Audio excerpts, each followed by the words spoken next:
தென்கிழக்கு தேன் சிட்டு செம்பருத்தி செல்லம் கொஞ்சுதே தாலாட்ட. என்ன சமையல்னு பார்த்தீங்கன்னா வெள்ளை சாதம் தக்காளி பஜ்ஜி தான் செஞ்சுருக்கேன்.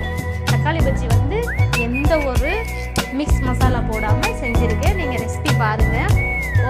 நான் பெரிய வெங்காயம் கட் பண்ணியிருக்கேன்.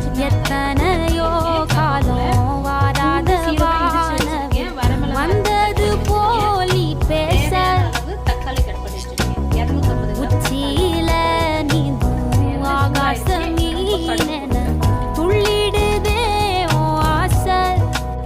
சீரகம் போட்டு மழை அடிக்கும் போஞ்சிருப்பில் செடி முளைக்கும் பூவாக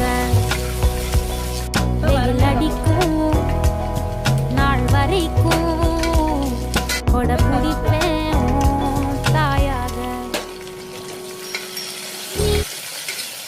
இப்போ நான் வெட்டி வச்ச வெங்காயத்தை போட்டுக்கிறேன். இதை நல்லா வதக்கி கொடுத்துக்கலாம். தேவையான அளவு உப்பு போட்டுக்கலாம். இப்போ இது நல்லா வதங்கி வரணும். அப்போதான் தக்காளி பஜ்ஜி டேஸ்டாக இருக்கும்.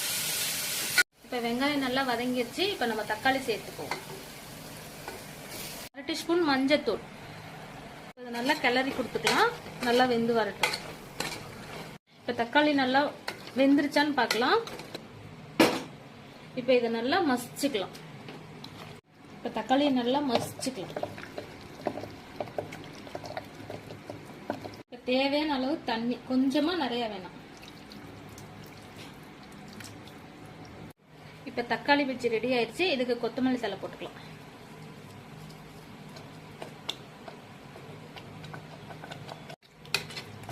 இது ஆஃப் பண்ணிக்கலாம். லைக் பண்ணுங்க, ஷேர் பண்ணுங்க, கமெண்ட் பண்ணுங்க. நிறைய பேர் லைக் போடாம வீடியோ பார்த்துட்டு இருக்கீங்க. லைக் பண்ணுங்க இந்த சுந்தர் ட்ரீம் சேனலுக்கு. ஓகே, பாய்.